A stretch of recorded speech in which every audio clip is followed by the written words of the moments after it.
tardes a todas y todos. Bienvenidos a esta segunda jornada del programa Formarnos. Estamos acá comunicándonos con ustedes y a través de este medio también con los compañeros, más de 230. Esta semana se han incorporado algunos más, creo que estábamos entre los 250 que están participando en el programa Formarnos a través de la versión virtual, a través de nuestro campo virtual, de distintas provincias de la Argentina y también compañeros de países hermanos de América Latina, Venezuela, Ecuador, Bolivia y Paraguay. Bienvenidos todos y queríamos comentarles que aparte de tener un ámbito más cómodo, vieron que lo prometido es deuda, quedamos la semana pasada que íbamos a gestionar un lugar mayor. A partir de ahora vamos a seguir trabajando en nuestra aula magna. Por supuesto los talleres los vamos a tener en las aulas habituales, ¿no es cierto? Aparte de eso queríamos comunicarles que las distintas clases de Formarnos van a estar antecedidas de una breve introducción, muy breve, que va a estar a cargo mío o va a estar a cargo de Aarón o de Ezequiel respecto de los contenidos mínimos del programa. Ustedes esto lo conocen, lo han estado viendo porque tienen el programa, pero es interesante ver, en función de la experiencia de los años anteriores, cuáles son las dinámicas, los contenidos que vamos a ver de cada clase, cómo lo relacionamos, por qué esto resulta ser de una importancia fundamental en la coyuntura actual. Hoy tenemos la clase de Estado, Gobierno, Sociedad y Políticas Públicas que vamos a empezar a ver. Antes de eso, bueno, quiero agradecerles por su trabajo a Aarón, a Ezequiel. Ustedes saben que tenemos una página también que está a cargo de Ezequiel. En esta página tenemos información actualizada, como yo les dije el jueves anterior, está nuestra caja de herramientas. Tenemos también comunicación a través de Facebook, a través de Twitter. Yo los insto a que tengamos un buen uso, un constante uso de estas herramientas, porque no hay como la comunicación para generar aprendizaje, no hay como la discusión entre nosotros para generar aprendizaje. Por supuesto, quiero recordarles también que el aula virtual es de crucial importancia. Acá nos proponemos no solamente generar nuevas capacidades para gestionar proyectos en el marco de las políticas públicas y de un proyecto nacional, sino que también nos proponemos que se generen mejores condiciones de equidad para acceder a las tecnologías de la información y la comunicación. De manera que entonces el uso del aula virtual va a permitir también tener un mejor conocimiento del manejo de las herramientas de las tecnologías de la información y la comunicación. Hoy en día no podemos prescindir de ellas. Así como hace 4 siglos no se podía prescindir de un libro que recién aparecía cuando con la imprenta empezamos a contar con el libro, hoy en día tenemos que tener nuestras herramientas virtuales, digitales y gran parte de la información. Bueno, de hecho tenemos que en las aulas virtuales ustedes van a contar con toda la información, está disponible a través de estas tecnologías. Nuestra biblioteca tiene un gran acervo físico, que son los libros que ustedes pueden utilizar porque saben que tienen acceso por ser alumnos de Formarnos a la biblioteca de la Universidad Nacional de Lanús. Pero también tiene un gran acervo digital. A partir de los sitios de la biblioteca ustedes pueden acceder a muchísima información que resulta muy útil para la formación de dirigentes del territorio, de las organizaciones populares. Quiero mencionar que en el equipo además está Mayra, que ustedes la habrán conocido, habrán tenido la oportunidad ya. En este momento está afuera, por eso no nos puede acompañar ahora, pero que bueno, trabaja tan intensamente como los 2 compañeros que tengo acá y es uno de los puntales de este programa. Como así también las 2 compañeras que trabajan como tutoras acompañándolos en el aula, en las aulas virtuales. Y quiero reconocer el aporte que el año pasado tuvimos de los coordinadores de las distintas universidades y de los tutores que participaron en una gran cantidad de aulas virtuales que también estuvieron funcionando, porque ellos nos dieron mucha riqueza. Ustedes vieron el video y se dieron cuenta cómo este programa que hoy continúa es el fruto, el producto de la experiencia que tuvimos el año pasado. Bueno, vamos a comenzar entonces con la clase de hoy. Para conocer lo que son las políticas públicas, hoy a ustedes se los está invitando a generar nuevos aprendizajes sobre gestión pública y social. Entonces tenemos que conocer lo que es el espacio público, lo que son las políticas públicas, y esto requiere de que previamente veamos de qué se trata el Estado, de qué se trata el gobierno, cómo participan también o cuáles son las formas de representación en los ámbitos de la sociedad y finalmente lo que son las políticas públicas. Hoy vamos a ver esto. Primero, lo que es el Estado. Segundo, lo que es el gobierno. Tercero, lo que es la política. Cuarto, lo que son las políticas públicas. No es lo mismo que la política. Ya vamos a explicar por qué. Posteriormente vamos a hacer un muy rápido repaso de políticas públicas que han estado en la palestra en los últimos años. Y para finalizar, vamos a ver un video donde hacemos un análisis de cómo se constituye un bloque histórico, un bloque de fuerzas políticas que trabajan con políticas públicas durante un periodo sostenido de tiempo. Entonces vamos a ver lo que fue todo el periodo peronista y lo que es ahora el periodo de gobierno de Néstor Kirchner y Cristina Kirchner. Vamos entonces al primer concepto.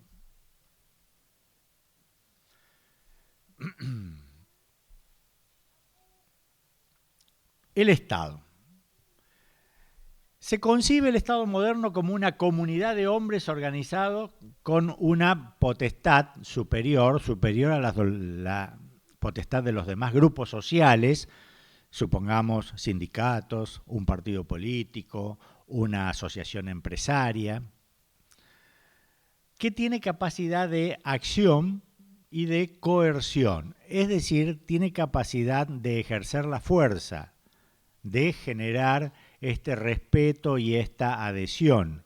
Tiene fuerza de ley, hay obligatoriedad en las decisiones que se toman en el Estado. Es un ordenamiento político en base al cual se estructuran las relaciones sociales. Y tiene un conjunto de instituciones cuyas ordenaciones se aplican sobre un territorio determinado. En este caso, toda la nación argentina, o si se trata del Estado provincial de Buenos Aires, del Estado provincial de Córdoba o de Mendoza, sobre el territorio de las respectivas provincias. Como decía recién, tiene normas de cumplimiento obligatorio. Uno no puede decir a esto lo acepto y a esto no lo acepto. Una vez que emana una ley del Congreso y si no ha sido discutida su constitucionalidad, entonces es, digamos, también tácitamente sostenida por el Poder Judicial.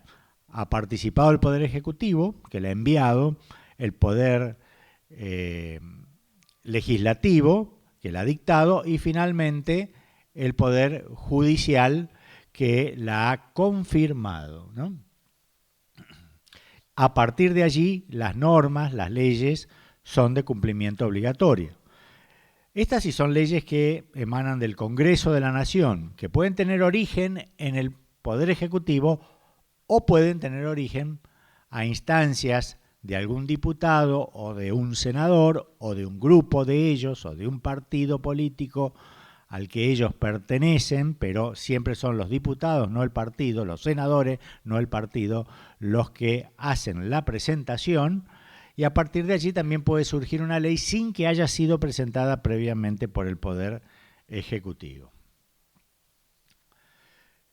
Los decretos también tienen fuerza obligatoria.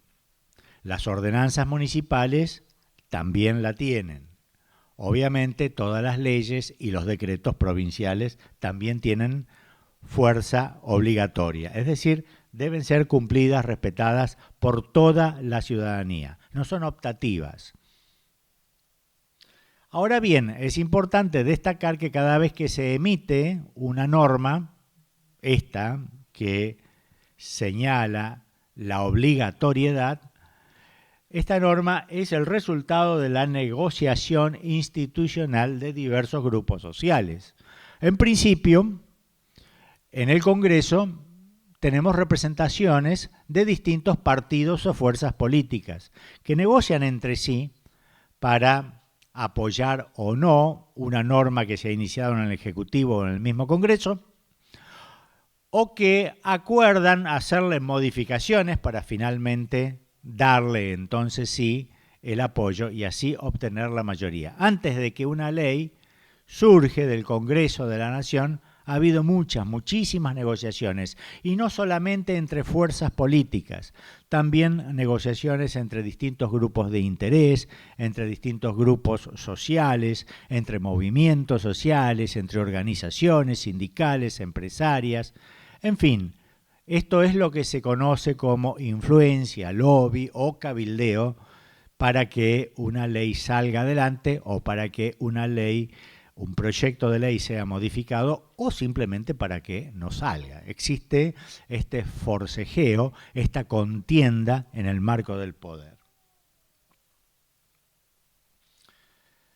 En esta negociación podemos distinguir diferentes actores. Por un lado, los partidos políticos. Los partidos políticos representan intereses generales.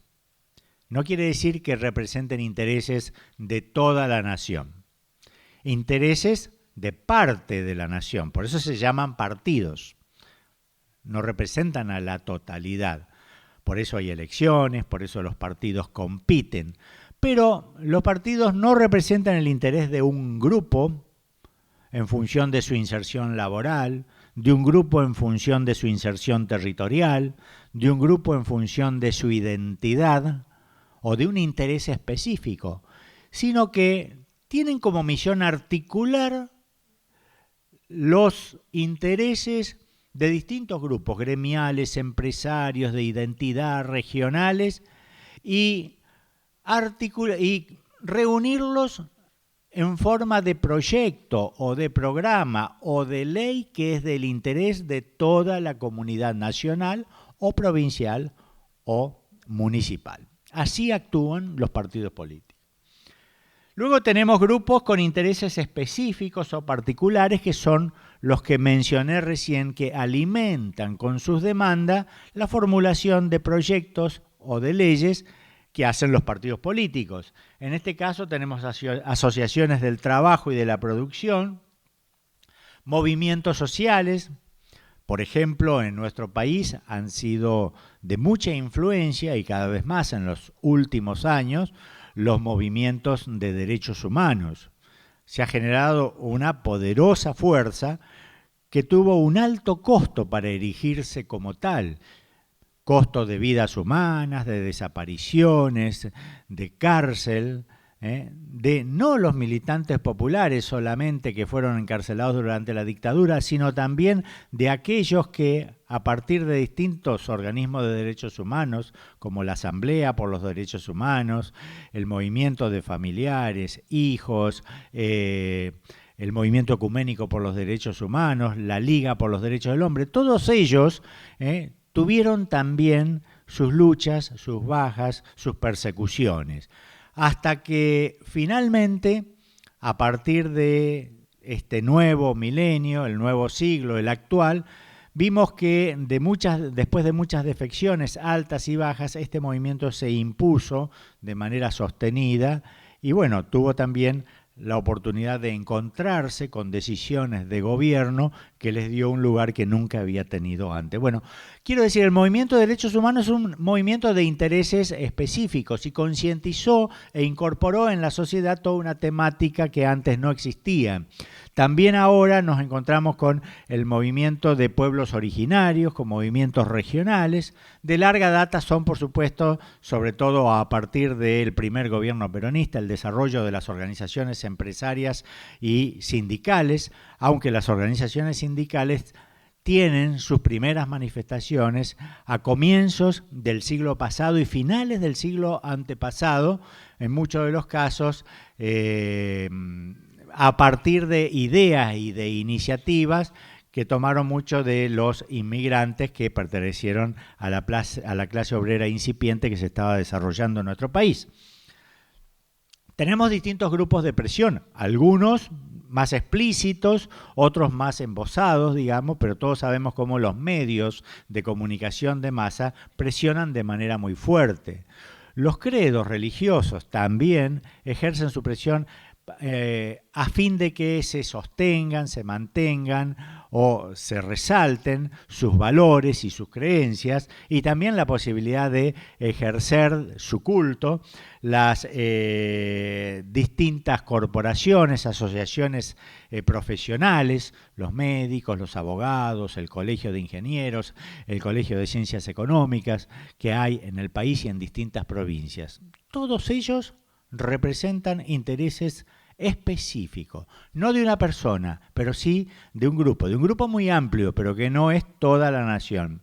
Los partidos políticos recogen los intereses de estos grupos y formulan entonces propuestas, o deberían formular propuestas, porque en muchos casos no se da, en muchos casos se evita formular propuestas, pero en todo caso eso representa pobreza de la política. Ya vamos a ver cuán importante es que se presenten proyectos, y por eso ustedes acá, a la vez de que están trabajando en su capacitación para trabajar en sus organizaciones, se van también capacitando en el conocimiento de políticas públicas. Quienes trabajan en salud deben conocer políticas de salud. Quienes trabajan en el apoyo escolar deben conocer las políticas de educación. Quienes trabajan con alguna cooperativa o mutual deben conocer lo que es la política de la economía social y solidaria. Quienes trabajan en la comunidad para garantizar una mayor seguridad y una vigilancia desde la propia ciudadanía deben conocer las políticas de seguridad. Y los partidos políticos deben presentar propuestas que articulen estos intereses de las organizaciones del territorio y de las distintas organizaciones específicas. Ustedes deben dialogar, ustedes los deben interpelar para que ellos realmente respondan. Ustedes son su base y ellos deben responder a esta base. No solamente respondiendo al interés específico de cada una de las organizaciones que representan, sino articulando, organizando, haciendo una propuesta armónica de los diferentes intereses específicos con un interés general. Por supuesto, tenemos canales formales e informales de influencia. Cuando hay audiencias, cuando hay reuniones de las comisiones, cuando ustedes tienen la posibilidad de ser convocados por algún partido o por un sector del gobierno, ya sea del Ejecutivo o del Poder Legislativo, tienen las posibilidades de expresarse. Hay distintos canales de expresión, pero también hay formas que podríamos llamar informales de expresión, algunas presiones, algunos forcejeos, ¿no es cierto? Y a veces incluso, lamentablemente, podemos hablar de algunos chantajes, ¿no? Bueno, hay formas buenas y malas. Como ocurre con la política en sí es una actividad muy loable, es una actividad, digamos, de expresión de amor, me animaría a decir, pero en muchos casos se la ha identificado porque también ha habido prácticas malas, como una actividad corrupta, como una actividad baja, como una actividad que en vez de brindarse para defender los intereses generales del conjunto del país o para causas nobles, defiende intereses particulares y causas espurias. Hemos hablado de Estado y hemos hablado de los grupos de la sociedad que representan al conjunto de la ciudadanía desde perspectivas específicas o desde perspectivas generales. Ahora tenemos que ver lo que es un régimen político democrático, pero para ello sería conveniente, necesario, que veamos ¿qué es el gobierno? El Estado es el conjunto de normas, instituciones, el aparato de ejecución de políticas, la de salud, la de educación, la de seguridad, la de defensa de la nación, la de justicia. Pero también el Estado es un conjunto de regulaciones, un conjunto de coordinaciones. Por eso entonces tenemos una serie de leyes, una serie de normas, donde quedan plasmadas las decisiones reguladoras que se han tomado a lo largo de la historia, los códigos, etcétera, ¿no? Empezando por nuestra Constitución, que es la ley madre. Ahora, el gobierno es el conjunto de personas organizadas políticamente, es una clase política que se ocupa de actuar, desarrolla las actividades, ¿no?, del Estado, las conduce porque después tenemos quienes son conducidos y son servidores públicos que ejercen la acción estatal también, y que forman parte de lo que es la burocracia administrativa, la policía, los maestros, los miembros de las Fuerzas Armadas, los empleados de los hospitales, los agentes de salud, médicos, enfermeros, psicólogos, ¿no es cierto? Ellos forman parte del aparato estatal. Ahora, quienes conducen este proceso forman parte del gobierno, elegido democráticamente por un periodo determinado de años, ¿no es cierto? Por 4 años el gobierno nacional, y entonces allí hemos acordado entre todos los argentinos que el gobierno que ha sido elegido es el gobierno que nosotros sostenemos, el gobierno que defendemos, y si fuera necesario podríamos decir el gobierno que aguantamos, pero lo respetamos hasta que haya finalizado su periodo. Este es el sector que toma las decisiones.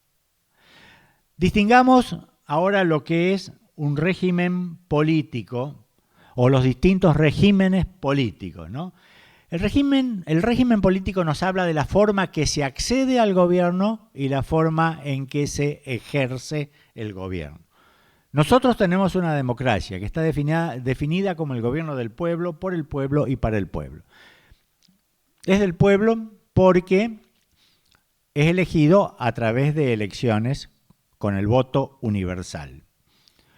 Es por el pueblo porque se eligen representantes y se acepta que estos representantes elegidos serán respetados, como decía recién, hasta que finalice su periodo de gobierno. Estos representantes han sido elegidos en elecciones, tanto para el Poder Ejecutivo como para el Poder Legislativo. Y es para el pueblo, porque no responde a intereses particulares de una persona o de un grupo, aunque muchas veces las deformaciones pueden llevar a eso, sino que responde a los intereses de toda la ciudadanía. La diferencia de la democracia con la monarquía y la aristocracia es que la monarquía es elegida por una persona, ejercida por una persona, y no es elegida por el pueblo, sino que se hereda de generación en generación entre miembros de la familia real, ¿no es cierto? Ahora, por supuesto, tenemos monarquías constitucionales que combinan la forma monárquica con la forma democrática, porque hay representantes del pueblo elegidos en el Parlamento o en el Congreso, democráticamente también, y hay un primer ministro que también es elegido a través de este Congreso y que es removido, en todo caso, por pero esta no es nuestra forma de gobierno, es la forma, por ejemplo, de gobierno que hay en Gran Bretaña. Nosotros tenemos un régimen presidencialista y tenemos una república. Es el caso también del resto de los países de América Latina, de Estados Unidos, de Francia.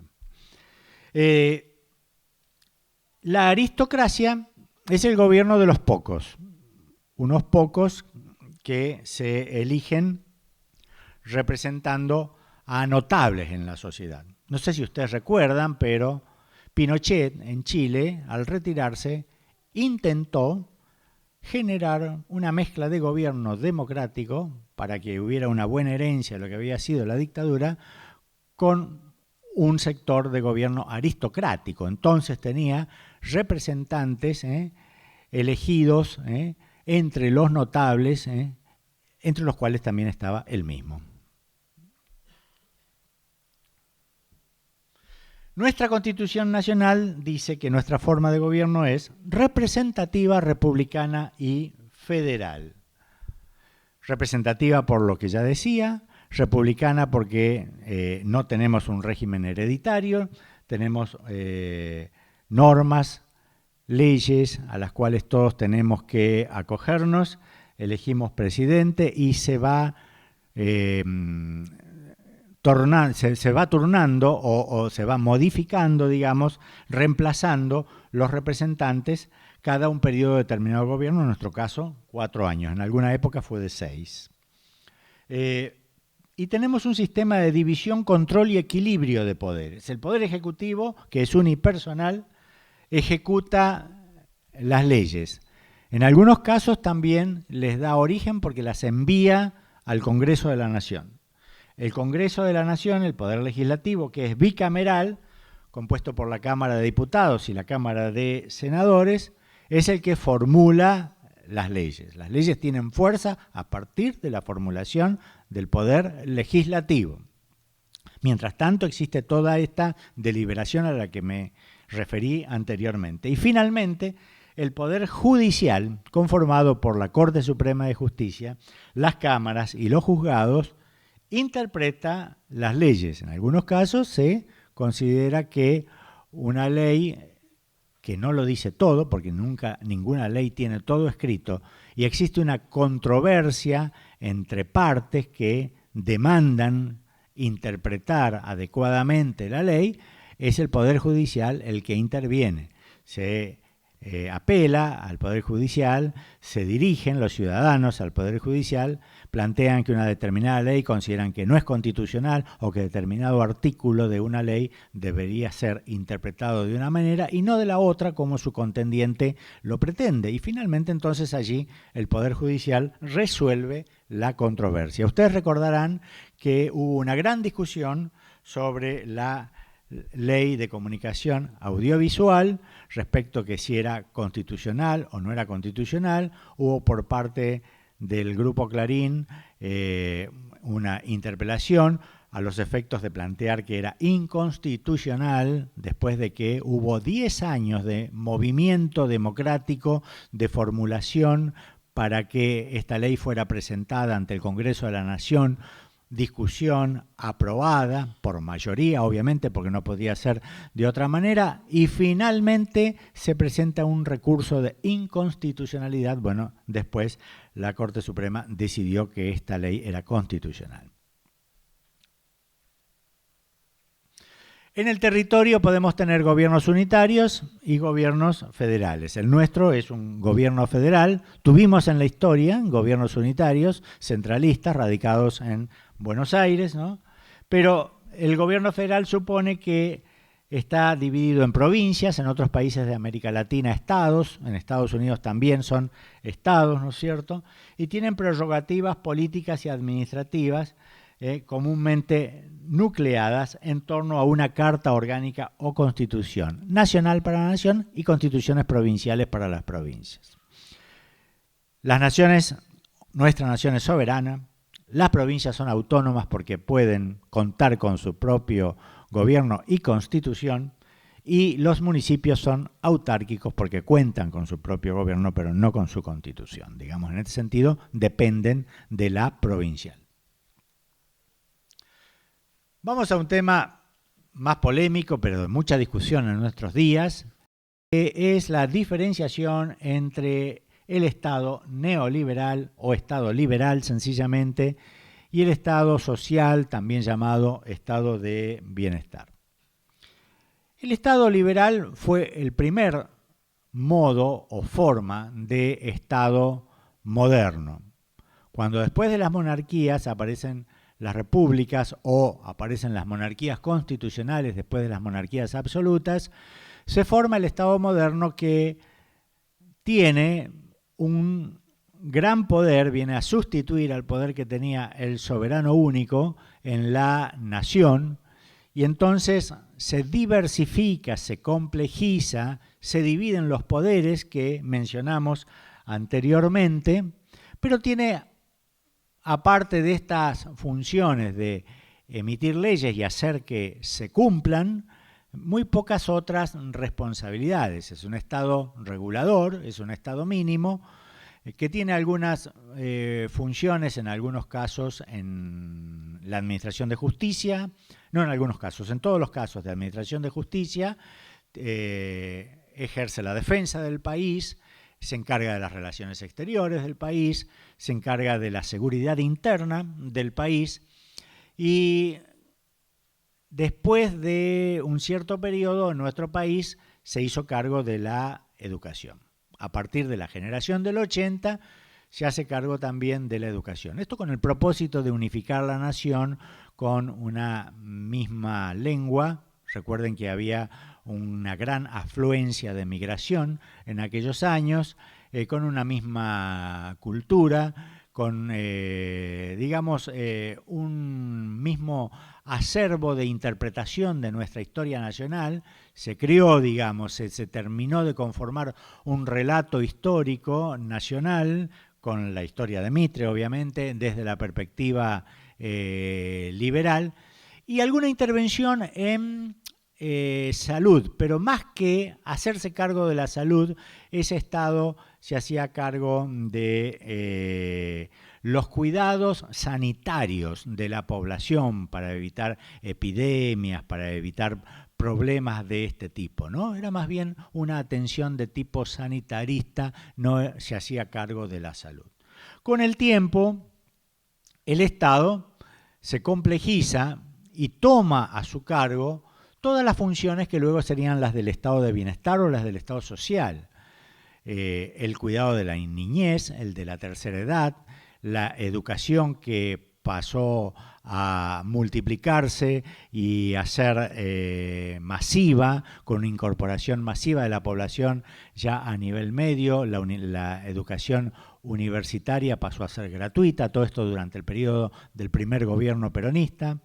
La salud pasó a ser una actividad bajo la custodia y el cuidado del Estado, una política pública garantizada como derecho por el Estado, de toda la ciudadanía. El trabajo dejó de ser un tema de derecho privado para ser un tema de derecho público. Entonces ahí aparecen las paritarias, es necesaria una gran organización, tanto por parte de los sindicalistas como por parte de los trabajadores, los obreros, como por parte de los empresarios, para que llevaran adelante negociaciones efectivas de carácter obligatoria y confirmadas por el Estado, que a su vez ejercía el rol de mediador. Y con la Constitución del año 1949 se instala el constitucionalismo social con una serie de derechos para trabajadores, para jóvenes, para niños, para la tercera edad, que tenían este estatus precisamente constitucional. Tanto es así que con el golpe del 55, si bien se derogó la Constitución del 49, en la nueva Constitución del 57 se debieron mantener los derechos constitucionales hasta el día de hoy. Por supuesto, fueron mejorados posteriormente, ¿no? Entonces, recuerdan ustedes que se habló de que en los años 90, 80-90, había vuelto otra vez el liberalismo bajo el nombre del neoliberalismo. Esto no fue solamente un fenómeno que se dio en la Argentina, ni siquiera en América Latina. Fue un fenómeno que se dio en todo el mundo. En todo el mundo se empezó a criticar, como propuesta de una crisis amplia del capitalismo que se produjo a partir de los años 70, el estado de bienestar. Este estado de una amplia intervención en lo económico y en lo social. Porque debo recordar que también el estado de bienestar o el estado social interviene en la economía. La economía no se regula por sí mismo, el mercado no es el mejor regulador, porque en la economía, en la producción económica, hay quienes tienen más y quienes tienen menos, hay quienes propenden a ser monopólicos y gobernar el mercado y hay quienes son precisamente dañados por estos monopolios. Entonces el Estado debe intervenir para igualar las situaciones, para mejorar condiciones de transacción en el mercado, y para generar esta igualdad obviamente tiene que intervenir o bien regulando o bien adquiriendo o conformando sus propias empresas para que actúen como empresas testigos, para que, por ejemplo, si en el espacio aéreo no todas las empresas pueden llegar a todos los rincones del país, es necesario contar con una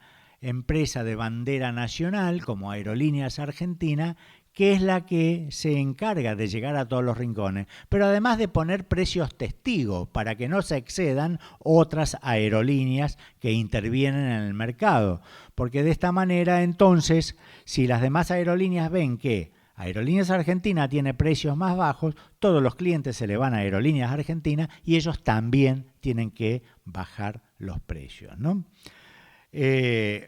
Otro rol importante a este nivel, siempre refiriéndome a empresas del Estado, lo tiene Yacimientos Petrolíferos Fiscales, que ha sido nuevamente recuperada como patrimonio del Estado. O el caso de los ferrocarriles, recientemente con amplísima mayoría de diversos partidos políticos, han vuelto también a manos del Estado. Esto es porque, por un lado, regulan el mercado del transporte, porque con sus bajos precios de alguna manera ayudan a que en general bajen los precios, y por el otro lado porque el Estado garantiza de este modo la eficiencia y la posibilidad de que pueda llegar a distintos rincones y necesidades del país. Esto es lo que se está proponiendo ahora, y además de que todos puedan acceder al transporte a través de precios que obviamente están subsidiados, porque es una manera de favorecer a las grandes mayorías del país. Bueno, fíjense ustedes que podríamos ver una contraposición entre ambos tipos de Estado. En el Estado neoliberal, las relaciones, no solamente de mercado, sino las relaciones generales, sociales, empiezan a tener una forma de transacción mercantil. Si el Estado no interviene, como es desde el Estado social, los más poderosos se comen a los más pequeños, imponen sus reglas del juego. El Estado liberal es un Estado mínimo ausente, hay toda una teoría, una doctrina sobre esto. Hay que intervenir lo menos posible. Lo decía Reagan, lo decía Thatcher, lo decía Menem en nuestro país. Propugna el individualismo y la competencia entre las personas, en contraposición a lo que es la solidaridad social. La participación política en aquellos años, en todos los países, pasó a ser restringida, hubo poca organización, desmovilización. Los ciudadanos no hablaban a través de la movilización, la organización, la protesta, la manifestación. Hablaban a través de las encuestas, eran números, ¿no? No se hablaba de pueblo, se hablaba de gente, ¿eh? Estaba muy despolitizada nuestra sociedad. Y por supuesto se imponía el discurso de la globalización, ¿no? El discurso de que, bueno, no valía tanto nuestro interés nacional, nuestra identidad, sino más bien las marcas, las palabras extranjeras, las formas de transacción que se imponían de los grandes centros del poder. El Estado social está orientado a garantizar el bienestar general, incluyendo todos estos derechos sociales que están protegidos por la Constitución. El ciudadano es portador de derechos, es portador de derechos. Además de ser un individuo que tiene responsabilidades, es portador de derechos. La democracia no es solamente una democracia formal de ir a emitir el voto cada 4 o cada 2 años, sino que es una democracia sustantiva que se ejerce con la movilización y la organización popular. Hay una orientación estratégica del desarrollo económico. El Estado claramente orienta la economía y dice, sobre esto es necesario producir, para esto voy a proveer la infraestructura y la logística necesaria y esto lo voy a regular. Y por supuesto, la redistribución de la riqueza. Porque si hablamos de una democracia sustantiva, estamos hablando de una democracia igualitaria. Si hablamos de un Estado social, estamos hablando de una democracia social, de una economía social, donde esta igualdad también se manifiesta, se expresa en los bienes físicos, culturales, en el poder político. Hay igualdad en los distintos niveles, en el capital, y esto significa hablar de distribución y de redistribución de la riqueza. Y por supuesto, supone una valorización de lo nacional y latinoamericano. Bueno, el nexo entre gobernantes y gobernados se establece a través de los mecanismos institucionales democráticos. Como planteé más temprano, los partidos políticos tienen representación universal. Universal no quiere decir que representan al universo, sino al universo de ciudadanos que están en la nación argentina. Es decir, a todos. Hablan y proponen para todos cuando se presentan con un programa de gobierno para una elección. Y luego ellos articulan o deben articular los intereses, y el Estado también debe mediar entre los intereses de los distintos movimientos, grupos específicos que son los que vemos a continuación. Sindicatos, movimientos sociales, organizaciones no gubernamentales, asociaciones profesionales, organizaciones religiosas, barriales, vecinales, empresariales y de la economía social, cooperativas, mutuales. Hemos visto el Estado como el conjunto de instituciones y aparato que brinda bienes, servicios y garantiza derechos. El gobierno, el conjunto de personas que forman parte de una o varias fuerzas políticas que conducen el Estado durante un determinado periodo de tiempo. La política, que es la participación y la lucha por el poder.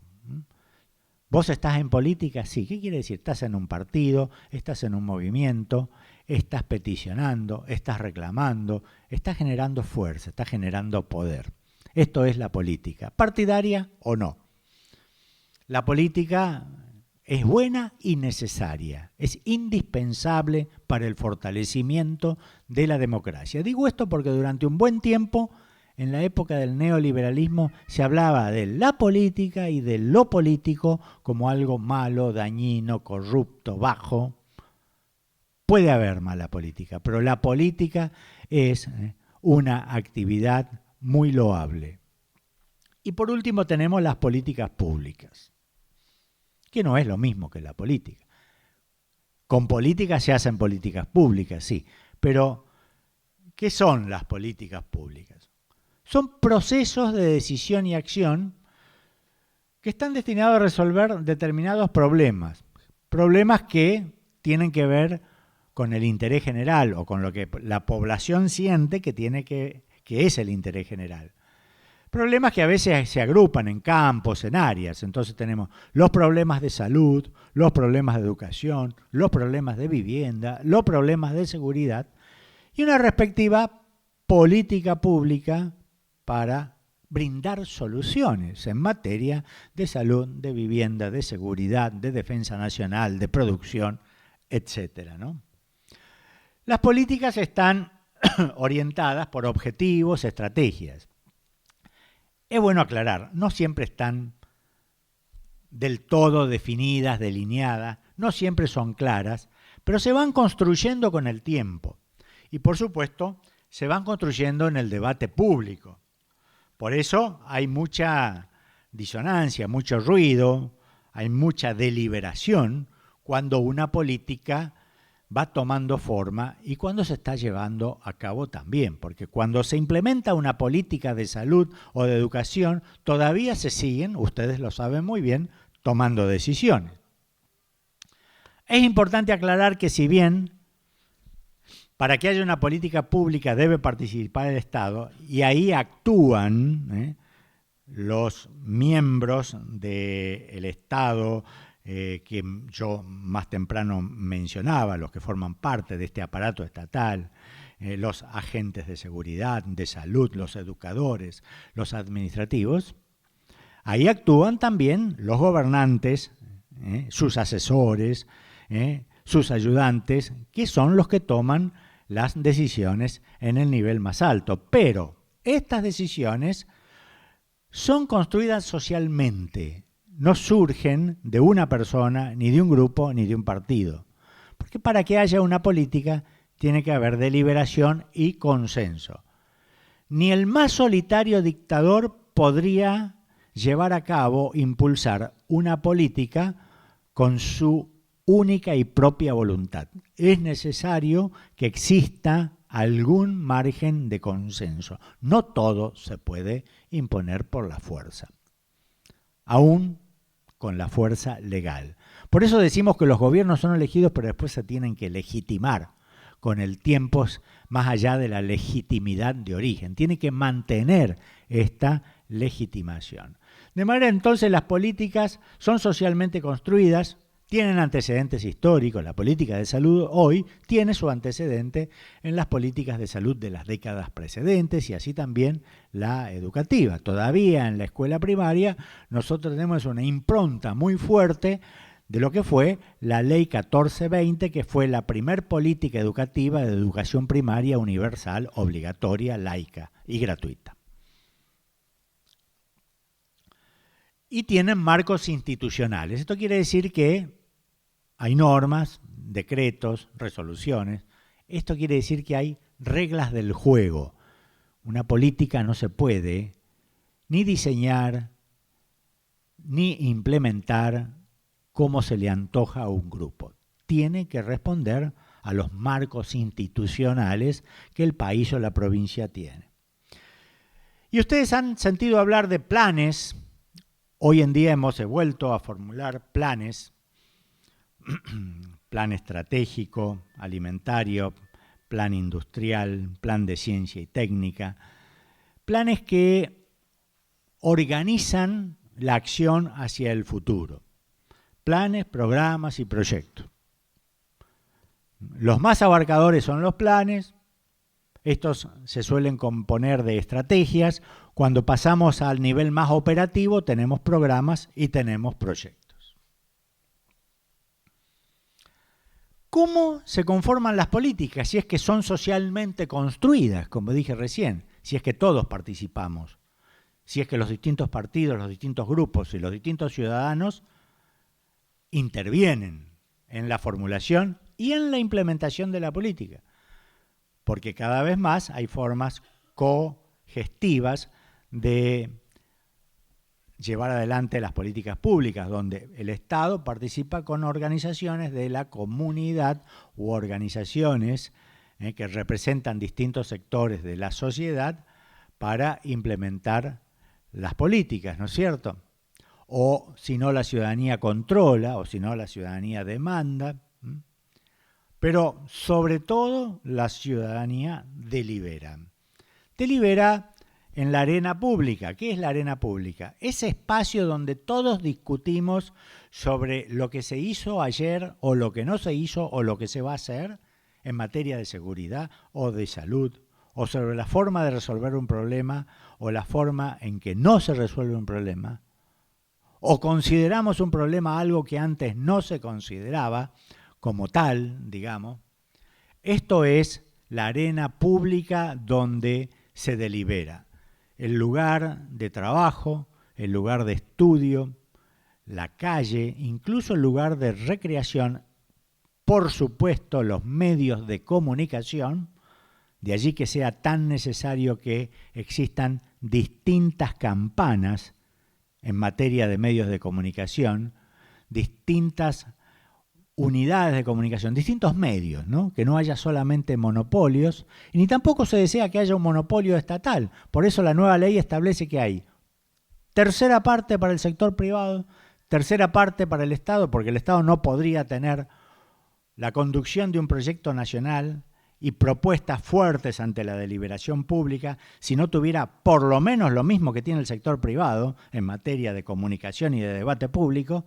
Y después tenemos un tercio que es para la comunidad, que no tiene necesariamente que repetir, por más que tenga su propia radio, lo que dice Clarín, La Nación, sino que tiene que armar su propio texto, su propio relato, su propio argumento, su propia discusión, llevar a la ciudadanía para que desde allí discutan. Esto es la arena de la deliberación pública. Por supuesto, el sector de representación por antonomasia es el Congreso, la Cámara de Diputados y la Cámara de Senadores. Allí nuestros representantes también deliberan para tomar decisiones que tienen luego la forma de ley. Cuando nosotros vemos que hay determinados problemas que son recurrentes y que se discuten a diario, podemos decir que ese listado, con las prioridades que de allí surgen, que son cambiantes según el momento histórico, por supuesto, y según la coyuntura también, ese listado constituye la agenda pública de problemas. Es lo que la sociedad demanda que se resuelva. Es lo que la sociedad pide que se actúe sobre eso. Sin lugar a dudas, la agenda pública se activa muchísimo en épocas preelectorales. La agenda de gobierno es la parte de esos problemas que toma el gobierno de turno, dándole la prioridad que también considera conveniente en función de las propuestas que ha hecho para ganar las elecciones o de las nuevas decisiones u orientaciones que va tomando una vez que ya se ha hecho cargo del gobierno, que también suele ocurrir. Hay cambios naturales, necesarios, cambiazos, innecesarios, indeseables, pero todo esto puede ocurrir. Por último, sobre políticas públicas, cabe recordar que hay un ciclo, pero es un ciclo lógico que podemos imaginar en la cabeza. No es que en la realidad se dé así, de modo tan redondito como ustedes lo ven en el dibujo, de modo tan lineal. Pero estos problemas que están en la agenda pública y que toman los gobernantes y la incluyen en la agenda de gobierno, necesitan solución. En la búsqueda de solución se discuten también en la agenda pública, también en la arena política, se discuten las distintas alternativas. No todos pensamos que los problemas de seguridad se resuelven igual, que los problemas de educación o de salud se resuelven igual. Hay debates sobre esto. Esto es el análisis de las alternativas, ¿no?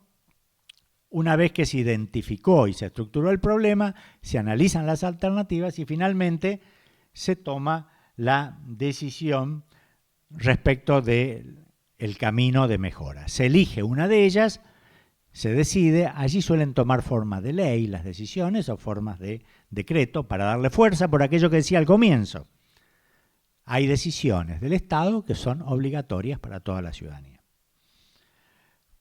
A posteriori se implementan y, como decía recién, es bueno recordar que mientras se va implementando la política de salud, la política de educación, la política de seguridad, se siguen tomando decisiones a nivel micro y también a nivel macro, porque no todo está dicho en el momento que se formula una ley. Y aunque estuviera todo dicho, la realidad es muy compleja, entonces hay que estar preparado para responder a los distintos cambios del contexto y a partir de allí tomar nuevas decisiones. Y política que se implementa es política que tiene que ser evaluada a través de formas más acabadas, más sistemáticas, digamos, a través de organismos de control, a través de organismos de auditoría, a través de determinadas dependencias que hay, por ejemplo, en educación. Tenemos la DINIESE que se encarga de evaluar la educación básica de la Argentina, en nación y en provincias. Tenemos el CIEMPRO que se encarga de evaluar los programas sociales del Ministerio de Desarrollo Social y de otros ministerios también. Tenemos un instrumento que se llama Carta de Compromiso con el Ciudadano, que establece qué cosas hay que hacer en distintas políticas y que se evalúa entonces periódicamente si se va cumpliendo o no se va cumpliendo con lo que se había planteado. Tenemos la CONEAU, que evalúa a nuestra universidad y a las demás universidades, nuestras carreras también, aparte de acreditarlas. Estos son organismos más sistemáticos. Pero cuando se discute en la calle también se evalúa. Basta con que los ciudadanos digan esto está bien o está mal para que ya emitan un juicio de valor. Informal, no me cabe duda, pero es una forma de evaluar cuando a las comisiones se les solicitan un análisis de situación sobre una determinada política. En el Congreso también se evalúa y, por supuesto, la forma de evaluación de la ciudadanía por antonomasia son las elecciones. Ahí es donde dice, me gustó, no me gustó. Quiero que siga, no quiero que siga. Quiero algo nuevo, quiero mantener lo que había. Reitero, este círculo no se da de esta manera, sino, me animaría a decir, de manera espiralada. A veces cuando se ha tomado una decisión se vuelve a discutir el problema. Muchas veces cuando se está implementando, otra vez aparece el problema y hay que tomar decisiones que en algunos casos inclusive tienen que interferir o modificar o anular las decisiones anteriores. No siempre se evalúa cuando una política ha finalizado, porque las políticas generalmente no finalizan, se mantienen a lo largo del tiempo. Es más, se espera que tengan cierta consistencia como para hacer políticas de Estado, es decir, que haya aspectos que se mantengan más allá de cada uno de los gobiernos. En estos casos estamos ya en nuestro país llegando al final de un gobierno, próximo a las elecciones, y un gran debate que se dice es, bueno, queremos, dice un buen sector de la sociedad, que se mantengan estas políticas, aquel que está con la línea del gobierno actual, y que sean políticas de Estado, más allá de que se ganen o de que no se ganen las elecciones, más allá de que haya gobiernos de otro signo, queremos garantizar que al menos haya políticas de Estado. Interesantísimo, me tocó estar ayer junto con la rectora en una reunión de un conjunto de todos los rectores de universidades públicas nacionales, que son alrededor de 50, con el jefe de gabinete, el ministro de Educación, el ministro de Trabajo y otros ministros y secretarios, dialogando sobre lo que, bueno, ellos están proponiendo hacer a las universidades y lo que las universidades están proponiendo que se haga. ¿Qué propusieron las universidades? En conjunto y por unanimidad, ojo que en universidades, que estamos hablando de universidades, muchas de ellas conducidas por autoridades que tienen signo peronista y muchas de signo radical. Sin embargo, por unanimidad se presentó un documento al jefe de gabinete donde se plantean estas políticas, los avances de política universitaria de educación superior de los últimos 12 años, estamos solicitando que permanezcan como política de Estado más allá de cual sea el futuro gobierno. Y como políticas de Estado que se detallaron, no se dijo en general, sino que se fueron enumerando, un documento que en algún momento les voy a proponer que también se distribuya entre ustedes, se fue enumerando cuáles eran los aspectos fundamentales que se consideraba que debíamos mantener y sostener. No, universidades públicas nacionales. Bueno, tenemos acá una nueva agenda de políticas públicas que yo tengo el listado, en educación, políticas económicas. Lo que ven acá es la lista o los títulos, pero luego esto viene acompañado por un listado de distintas políticas que no tendríamos tiempo hoy de verlo, pero que yo les propongo que las tengan presente, que las trabajen en el taller y que las trabajen también en el aula virtual de esta semana. No para que todos vean todo, pero sería interesante que si alguien está trabajando en el territorio en temas relacionados con educación, vean cómo han incidido en su trabajo territorial o cómo podría llegar a incidir la ley de educación nacional, la ley de financiamiento educativo que establece que el presupuesto no debe tener menos del 6% del Producto Interno Bruto dedicado a la educación y desde ese piso está prohibido bajar y se está manteniendo. Conectar Igualdad, el programa de las 700 escuelas, lo que fue la creación de 9 universidades y otras tantas que se están por crear antes de que finalice el gobierno, becas del Bicentenario, programa Progresar que permitió el acceso a la educación superior de muchos jóvenes que de otra manera no lo podrían haber hecho, etcétera, etcétera. Una amplia agenda social inclusiva, políticas de ampliación de derechos, de ciencia y tecnología. Digamos, esto nos llevaría media hora más, por eso no me voy a detener, pero el listado está a disposición de ustedes y obviamente están invitados a hacer preguntas y a participar en el debate sobre estas políticas públicas. No solamente hoy, sino en el resto de las clases.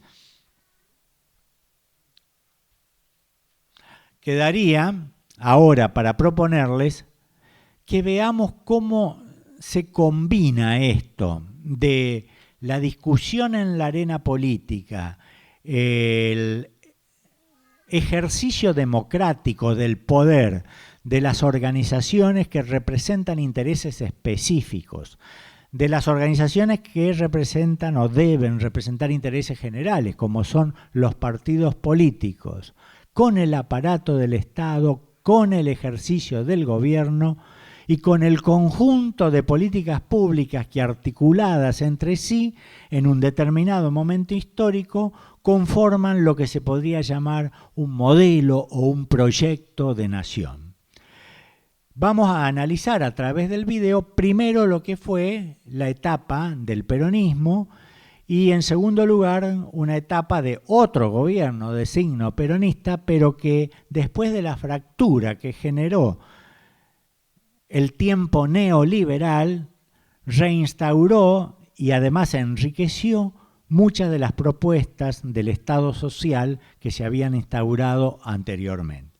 Quiero aclarar con toda honestidad que desde mi filiación peronista y desde mi adhesión entusiasta a este gobierno, obviamente en el video ustedes van a encontrar este tono subjetivo de apoyo. No me parecería honesto que presente un análisis que pretendiera ser neutro, porque en política no hay nada neutro.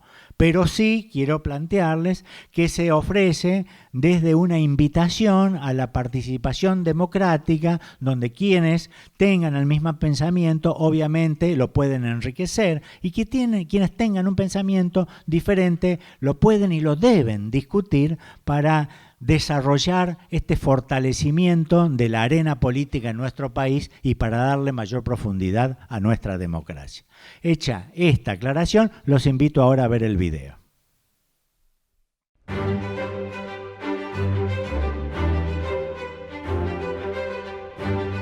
Los cambios históricos en una nación no son producto de la casualidad. Tampoco constituyen un proceso inexorable que debe ocurrir sí o sí.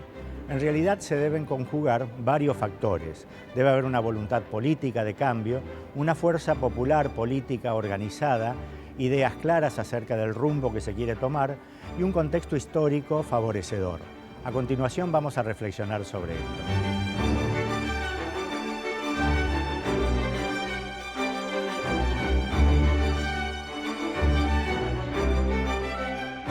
Las grandes transformaciones sociales son productos del encuentro entre un proyecto nacional y un sujeto político popular. A medida que quienes tienen voluntad de cambio van generando demandas, se van encontrando, se van reconociendo entre sí, se va conformando una identidad, también van prefigurando qué es lo que quieren cambiar, cuál es el horizonte, hacia dónde quieren ir. Esto es el proyecto nacional. Y a medida que van dándole forma al proyecto nacional, se encuentran entre sí de manera cada vez más sostenida, de manera cada vez más amalgamada. Por eso entonces el movimiento que le van imprimiendo al proceso transformador va adquiriendo cada vez más fuerza. A continuación vamos a ver dos bloques históricos, los dos últimos que se han desarrollado en el último tiempo. El primero de ellos, el que comenzó en 1945, y que pese al golpe militar de 1955 permaneció por varias razones que vamos a explicar después hasta 1976. El segundo es el bloque histórico que nació y se está conformando a partir del año 2003, cuando asumió la presidencia Néstor Kirchner. Yo, Juan Perón, juro por Dios nuestro Señor y estos santos evangelios, desempeñar con lealtad y patriotismo el cargo de presidente de la Nación. El primer gobierno peronista sirvió sobre la base de 3 pilares: la clase trabajadora, el empresariado nacional y el ejército industrialista. También tuvo influencia y participación la Iglesia, aunque luego defeccionó como lo hicieron el empresariado y el ejército. Durante el peronismo, las organizaciones sindicales, las organizaciones cooperativas y las llamadas organizaciones libres del pueblo formaron una ligazón que estaba dada por una identidad nacional y popular compartida.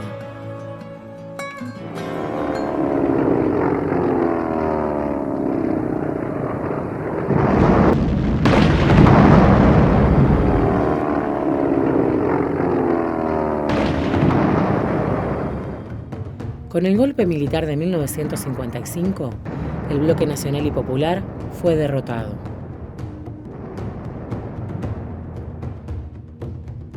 Sin embargo, quedaron muchas cosas en pie. En primer lugar, más allá de la proscripción política, se mantuvo la capacidad de movilización política que estuvo activa y en movimiento durante 18 años. En segundo lugar, las instituciones que el peronismo había inscripto, tales como los sindicatos y todas aquellas propias del constitucionalismo social, como los derechos de los trabajadores, los derechos a la salud y a la educación, la protección de la niñez y de la tercera edad, permanecieron porque estaban en el imaginario y en la voluntad de todos los argentinos. En tercer lugar, la cultura peronista, que se transmitió de generación en generación. En esa familia argentina, que había adquirido la dignidad del trabajo, del salario, y que había obtenido condiciones laborales dignas, vacaciones pagas, acceso a la educación y a la salud. El movimiento peronista, que luego de 1955 contaba con el apoyo solo de los sectores populares y trabajadores, fue ganando nuevos aliados, nutriéndose sobre todo de numerosos contingentes juveniles.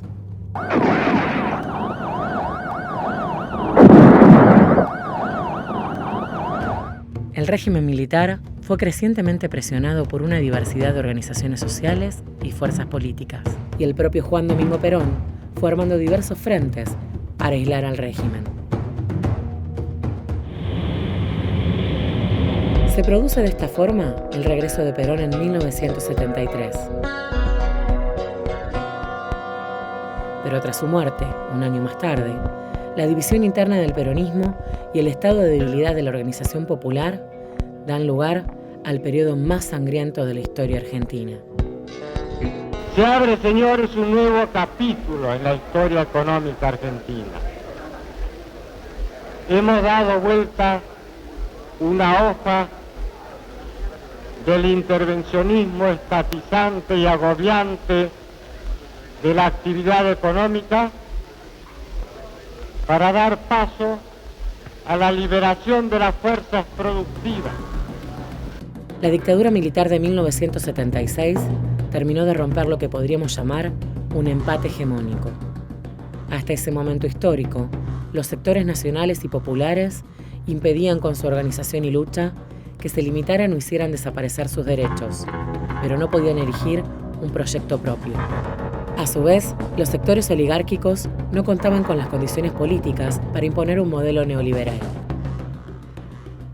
La resolución del empate hegemónico se definió no por las urnas, no por el juego político electoral, sino a través de la supresión de nuestra ley fundamental, la Constitución Nacional, y por medio de la represión, la prohibición de las actividades políticas, el autoritarismo, la prisión, la tortura y la desaparición de personas. La dictadura militar destruyó las organizaciones sociales y políticas populares, quebró el tejido social solidario, desmembró la industria nacional, debilitó el movimiento y la organización de los trabajadores y derribó las instituciones instaladas durante el primer gobierno peronista.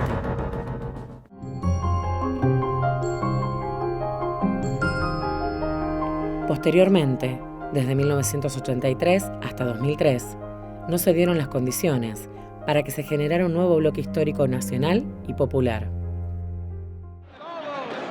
La enorme responsabilidad de asegurar la democracia y el respeto por la dignidad del hombre en la tierra argentina.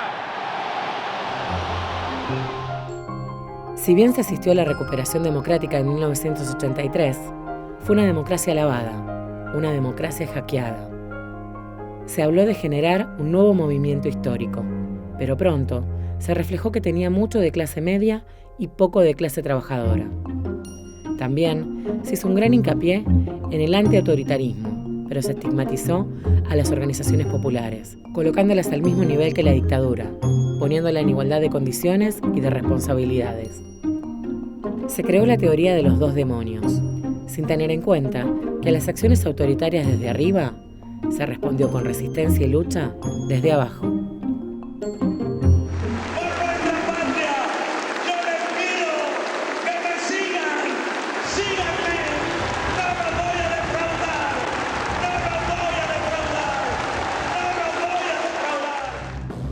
Luego, en la década del 90, el gobierno de Carlos Menem fue la domesticación del peronismo.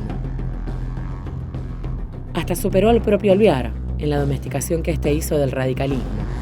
Durante su presidencia, imperó el mercado como mecanismo predominante de regulación social.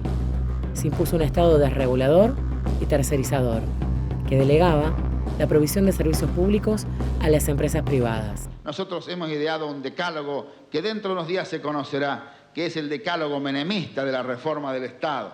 Nada de lo que deba ser estatal permanecerá en manos del Estado. Se modificó la cultura y el imaginario colectivo. Se dejó de hablar de patria para hablar de sociedad. Se dejó de hablar de pueblo para hablar de gente. La conducción pasó a ser gerencia. Los partidos políticos perdieron su esencia. Ya no eran partidos con proyectos, sino que eran partidos que se orientaban hacia lo que recomendaran las encuestas de opinión. Ya no había bases, ni militantes, ni organizaciones populares, sino solo encuestados. No había convicciones, solo opinión pública. Voy a ser el empleador de cada argentino que quiera trabajar. Voy a ser el maestro de cada niño que va a ser educado.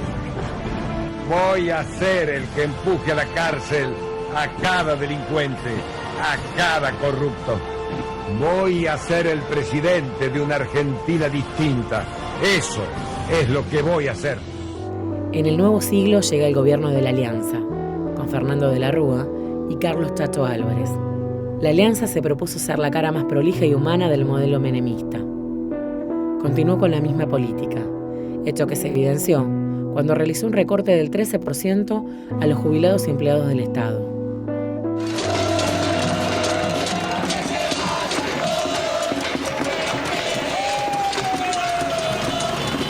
Y estalló el 2001. Fue en ese año donde las grandes movilizaciones reflejaron una eclosión que se venía incubando hacía ya mucho tiempo.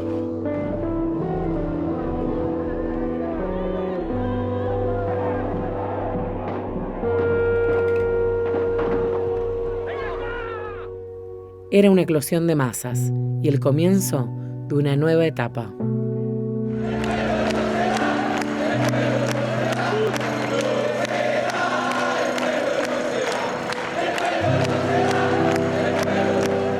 Allí comienza a perfilarse la constitución de un nuevo bloque histórico, nacional y popular, ya que se dan las condiciones para la articulación de un nuevo tejido social con las fuerzas políticas.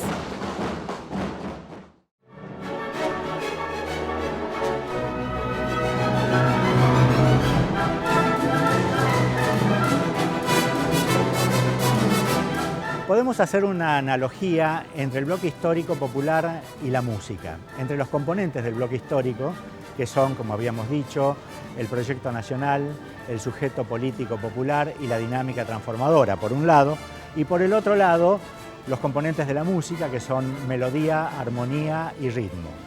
La música no se puede desmembrar en sus componentes y del mismo modo tampoco podemos desarmar el bloque histórico entre sus partes. Ya vamos a ver que es necesario trabajarlas y analizarlas en conjunto, porque los tres componentes del bloque histórico se implican mutuamente.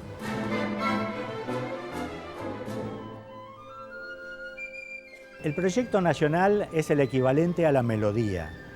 Marca el rumbo, el horizonte, es un conjunto de estrategias, de políticas públicas, de decisiones fundamentales, de carácter constitutivo que le dan nueva forma a la nación, que estructuran los sueños compartidos para una mejor calidad de vida de toda la población. La melodía en una canción es la que orienta, es la que dirige, es la que preside la canción. Del mismo modo, el proyecto nacional preside nuestro movimiento, marcándonos el rumbo y diciéndonos: hacia allá vamos, argentinos.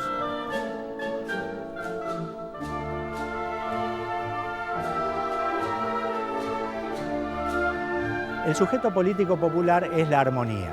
Está constituido por un conjunto de organizaciones populares, instituciones comunitarias, fuerzas políticas y sociales. Todas ellas tienen, por supuesto, intereses diversos, tienen valores distintos. Sin embargo, hay algo que las reúne, hay algo que conforma a este sujeto político popular en unidad. Es el proyecto nacional. En pos de idear el proyecto nacional, de darle forma, de crearlo, de recrearlo, de ejecutarlo, se va generando una identidad, un encuentro, un nosotros que le da forma al sujeto político popular. En la música, la armonía nos señala precisamente cómo hay una diferencia entre la ejecución de diferentes instrumentos y la ejecución de una orquesta cuando estos se encuentran simultáneamente orientados por una melodía y por un director. Cada instrumento emite un sonido diferente, sin embargo, cuando los escuchamos juntos, la melodía y el sonido armónico que nos convoca a todos es distinto, es mucho más que la sumatoria de las partes. El proyecto político nacional convoca al sujeto popular dándole una entidad que es mucho más que la sumatoria de las partes.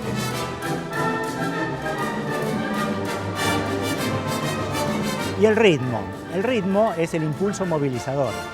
Antes de que existiera la melodía y la armonía, ya existía el ritmo. El ritmo es lo que le da fuerza a la música.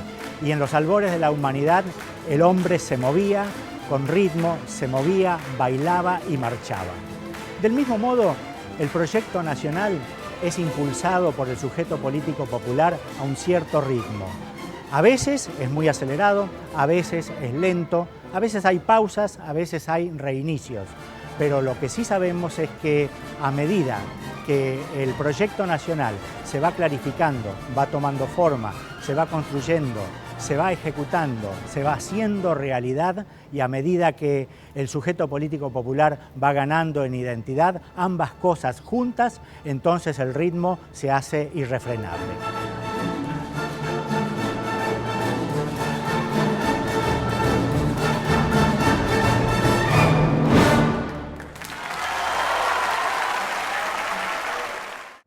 No he pedido ni solicitaré cheques en blanco. Vengo en cambio a proponerles un sueño, reconstruir nuestra propia identidad como pueblo y como nación. Vengo a proponerles un sueño, que es la construcción de la verdad y la justicia. Vengo a proponerles un sueño, que es el de volver a tener una Argentina con todos y para todos.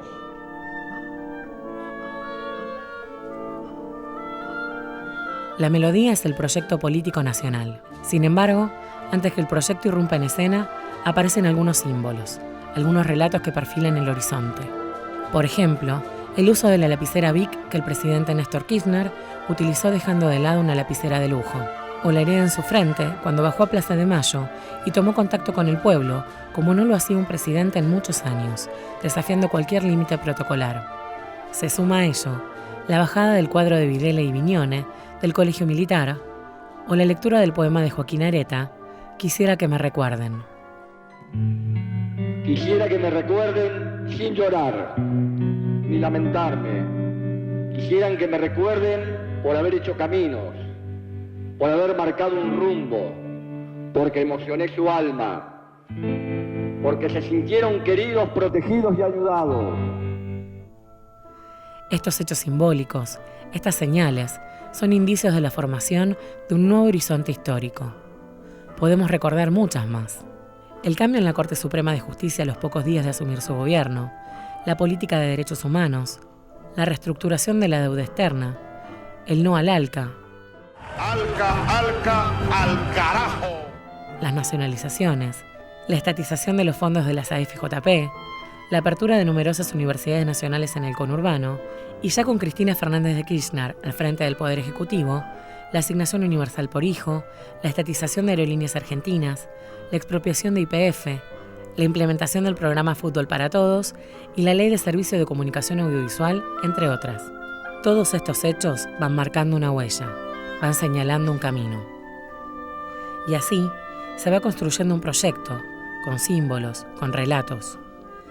Finalmente, a través de una serie de decisiones que se concatenan con acciones concretas, se forma un plan, un proyecto nacional. Pero el proyecto necesita del sujeto para concretarse. El sujeto popular sería, en términos musicales, la armonía, que expresa la voluntad política y el deseo militante. En el sujeto popular se armonizan diversas voces e instrumentos que pertenecen a un conjunto de fuerzas políticas y sociales distintas. Estas se identifican con el proyecto nacional a la vez que lo producen y le dan forma. A partir de 2003, para articular sujeto y proyecto, la decisión política fue realizar varios acuerdos. Acuerdos de transversalidad, tratando de reunir e incorporar a distintos sectores y articular una nueva fuerza política. Posteriormente, se dieron acuerdos de concertación con sectores afines del radicalismo. Y finalmente, la incorporación de los numerosos contingentes de juventudes, a los que Néstor Kirchner apeló durante toda su vida, los que coparon las calles y plazas, luego de su muerte, en 2010. Quiero decirles a todos esos jóvenes que en cada una de esas caras yo vi la cara de él cuando lo conocí. Por último, el ritmo. El ritmo es el movimiento transformador que expresa la voluntad política de cambio. Y como todo cambio, como toda transformación, se desarrolla también una confrontación con los que oponen resistencia. La política es conflicto de intereses, y a medida que se va conformando el sujeto popular, también se va identificando quién está fuera o en contra del proyecto nacional y popular.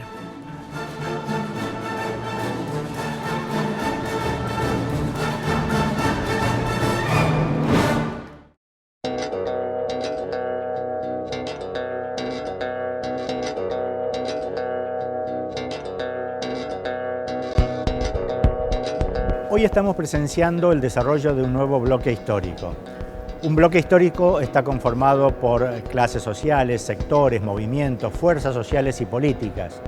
En nuestro caso, lo conforman los trabajadores, los empresarios nacionales, los productores agropecuarios, los cooperativistas y varios más. Pero no solamente debemos ver cómo se conforma el bloque histórico a nivel nacional. Es importante, muy importante, poder identificar las fuerzas que participan en la constitución de este sujeto histórico a nivel micro. Me refiero a las organizaciones vecinales, a los clubes, entidades deportivas, grupos parroquiales, blogs, grupos de rock, de arte, todo aquello que es movilizado por la juventud, por los vecinos y en definitiva lo que constituye el propósito de elevar la calidad de vida a nivel local, el desarrollo local. A medida que se trabaja por el desarrollo local, se trabaja simultáneamente por el proyecto nacional, por el desarrollo nacional. Entonces, tanto son importantes las fuerzas políticas y sociales nacionales como las que se desarrollan a nivel local. Ya sea que estemos hablando de sectores o fuerzas sociales y políticas a nivel nacional o a nivel local en el territorio, de lo que se trata es de destacar la importancia de la organización. Eso pasaremos a ver ahora.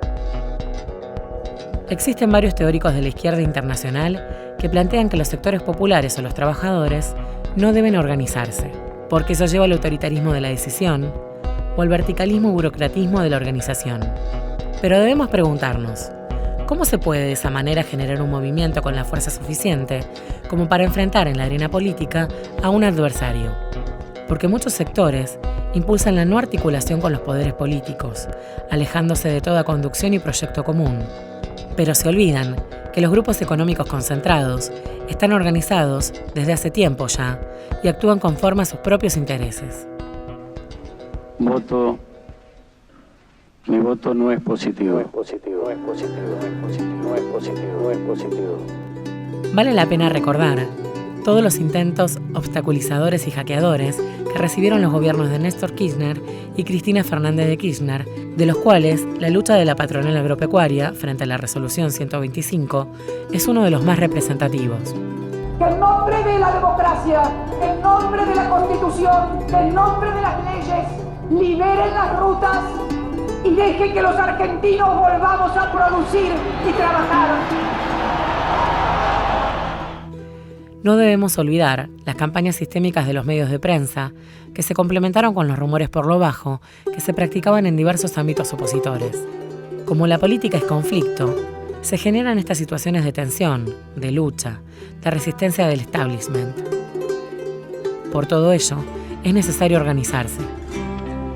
Porque con la organización se canaliza la fuerza, se fortalece la deliberación popular, se clarifican las ideas, se adquiere identidad política y se desarrollan nuevos liderazgos. Hoy existen espacios democráticos para discutir y debatir, para construir un modelo y defenderlo, para pensar la relación que existe entre los intereses particulares de una agrupación, de un barrio, de un club, con los intereses nacionales, con los intereses de la patria hoy y de cara al futuro. Y aquí también hay que señalar la incidencia del proyecto político iniciado por Néstor Kirchner. Formo parte de una generación diezmada, castigada con dolorosas ausencias. Me sumé a las luchas políticas creyendo en valores y convicciones a las que no pienso dejar en la puerta de entrada de la Casa Rosada. En primer lugar, porque puso freno a la voracidad de las corporaciones.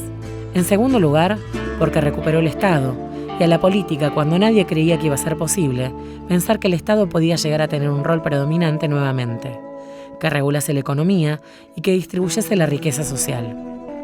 Nadie confiaba en la política, que fue catalogada como un juego de intereses particulares y corporativos. Pero el proyecto político actual y el sujeto popular en formación que lo sustenta han modificado estas percepciones. Hoy, la política es un ámbito cada día más concurrido por jóvenes y no tan jóvenes. A ello se agrega que estamos acompañados por gobiernos nacionales y populares en toda Latinoamérica. Venezuela, Ecuador, Uruguay, Bolivia, Brasil, Chile. Son solo algunos ejemplos de esta nueva historia que se abre para nuestro país y para toda la región.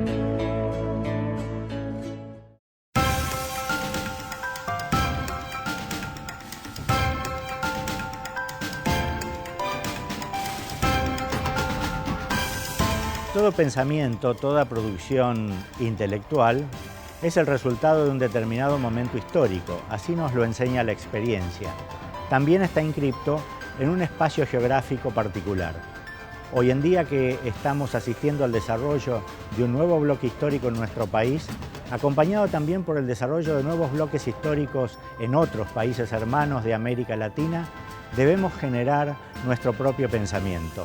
Pensamiento que ayude y facilite esta articulación entre proyecto nacional, sujeto político popular y ritmo o dinámica transformadora. Nuestro pensamiento nacional y latinoamericano.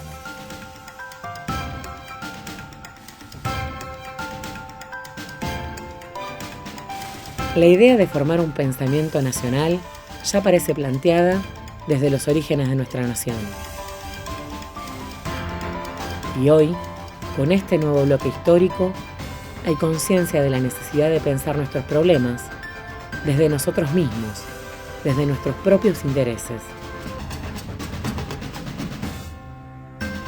Porque cuanto más nacional seamos, más universales seremos, como por ejemplo lo ha sido el Martín Fierro. Ser nacional no significa aislarse o cerrarse.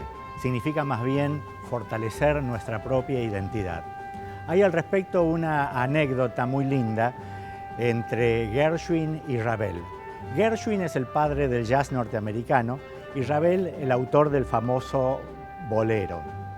Dicen que Gershwin, siendo admirador de Ravel, le planteó que quería que le enseñara a componer, porque realmente la capacidad orquestal y los timbres de Ravel son impresionantes.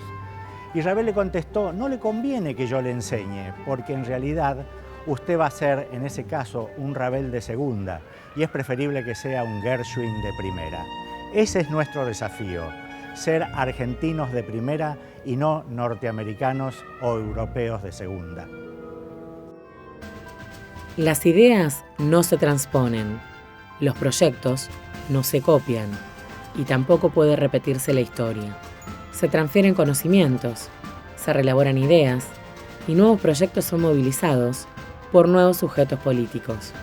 Tal vez estemos en las puertas de la constitución de una articulación política con peronistas y aliados. Tal vez sigan floreciendo muchas organizaciones silvestres más. Y tal vez se multipliquen, como ocurrió en el pasado, los ámbitos colectivos de deliberación, de participación popular, de gestión asociada con el Estado, de definición de líneas estratégicas de gobierno. Tal vez proliferen las escuelas de cuadros, con militantes, voluntades y deseos de proponer soluciones políticas y de instaurar, otra vez, valores trascendentes.